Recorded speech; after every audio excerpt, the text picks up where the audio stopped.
नमस्कार। मैं आर.एस. चौहान एक बार फिर से आपका स्वागत करता हूं। आप देख रहे हैं मेरा यूट्यूब चैनल बैंकिंग लोचा। दोस्तों, आजकल सरकारी कर्मचारियों के डीए के बारे में काफ़ी चर्चाएं चल रही हैं कि जनवरी के महीने में कितना डीए बढ़ेगा। दोस्तों, एआईसी पिन ने अपने आंकड़े जारी कर दिए हैं जो कि कंज्यूमर प्राइस इंडेक्स के आधार पर होते हैं।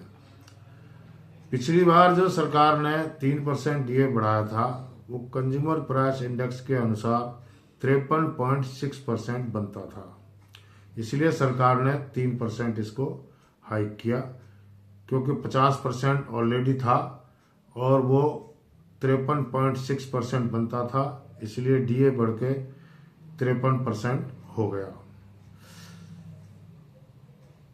एआईसी पिन ने जो आंकड़े रिलीज करने थे वो अक्टूबर के महीने में रिलीज करने थे, लेकिन इन्होंने इस बार लेट जारी किए और 4 नवंबर 2024 को एआईसी पिन ने अपने आंकड़े जारी किए हैं। उन आंकड़ों के मुताबिक हम कैलकुलेट करते हैं कि कितना डीए हाइक होगा। तो हम जून के महीने में जो डीए का इंडेक्स था, प्राइस इंडेक्स 142.6 था, जो कि 143.3 हो गया था। तो दोस्तों, जून के महीने में 141.4 को लगाएं अगर हम, तो 53.6% बनता था।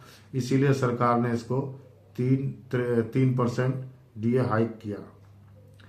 जुलाई के महीने का अगर हम देखते हैं तो जुलाई के महीने में 141.7 था, जो कि 53.6% बनता है। अगस्त के महीने में 142.6 था, जो कि 53.15% बनता है।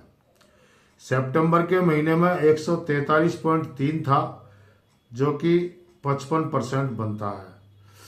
अक्टूबर के महीने में 144 प्राइस इंडेक्स था, जो कि 55% बनता है। नवंबर के महीने में भी 144.5 था, जो कि 55.5% बनता है। दिसंबर का भी हम अनुमानित लगा लेते हैं कि दिसंबर में अगर 146.5% बनता है, 146.5 प्राइस इंडेक्स बनता है, तो ये 55.5% हो जाएगा। दोस्तों, इसके मुताबिक जो सूचकांक आया है वो 0.7% बनता है। 0.7% अंक बढ़ा है। उसके अनुसार सिर्फ 1.5% बनता है, क्योंकि 143.3 जो हो चुका है उसका अब 0.7% के हिसाब से 54.49% बनता है, और 54.49% के हिसाब से 1.5% ही आगे बढ़ता है। और 1.5% तो सरकार नहीं बढ़ाती है, खैर, क्योंकि उसको राउंड में लेते हैं तो वो 2% बन जाता है। तो एक तरह से बन रहा है कि सरकार 2% डीए हाइक करेगी। लेकिन अगर दिसंबर के महीने में ये महंगाई दर बढ़ जाती है और ये 146.5 से बढ़ करके 147 के आसपास हो जाती है, 147 को पार कर जाती है, तो डीए 3% बढ़ सकता है।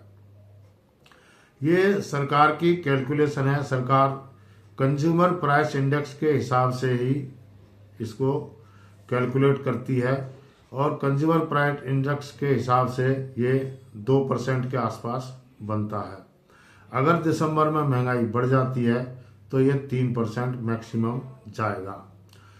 तो हम उम्मीद लगा सकते हैं कि जो डीए सरकारी कर्मचारियों का बढ़ेगा वो 2 से 3% के आसपास बढ़ेगा, या तो 2% बढ़ेगा या 3% बढ़ेगा। 3% से ज़्यादा नहीं जाएगा।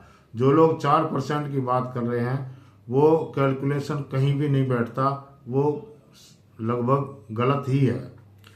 मैक्सिमम 3% तक जाएगा अगर दिसंबर में थोड़ी सी महंगाई बढ़ जाती है तो दोस्तों, ये है सरकारी आंकड़े, और कितना आपका डीए बढ़ेगा, क्योंकि सरकारी कर्मचारियों में सभी सेवानिवृत्त पेंशन वाले भी आ जाते हैं और सभी अर्धसैनिक बल आ जाते हैं, सभी जो फोर्स है वो सभी आ जाते हैं, पुलिस विभाग है, यानी कि सरकार के अंडर जितने भी कर्मचारी काम करते हैं वो सभी इसके अंदर अंतर्गत आते हैं। उन सभी का डीए 2 से 3% के आसपास बढ़ेगा, यही कैलकुलेशन कहती है। इससे ज़्यादा अगर कोई कहता है तो वो मेरे हिसाब से तो नहीं बनता है, क्योंकि 0.7% ये सूचकांक आया है, 0.7 सूचकांक आया है और इस सूचकांक के हिसाब से 54.49% बनता है और इसका 1.5% या 2% के आसपास इसका डीए कैलकुलेशन बनता है। तो आज के लिए बस इतना ही दोस्तों, मिलते हैं अगले वीडियो में, तब तक के लिए नमस्कार, जय हिंद।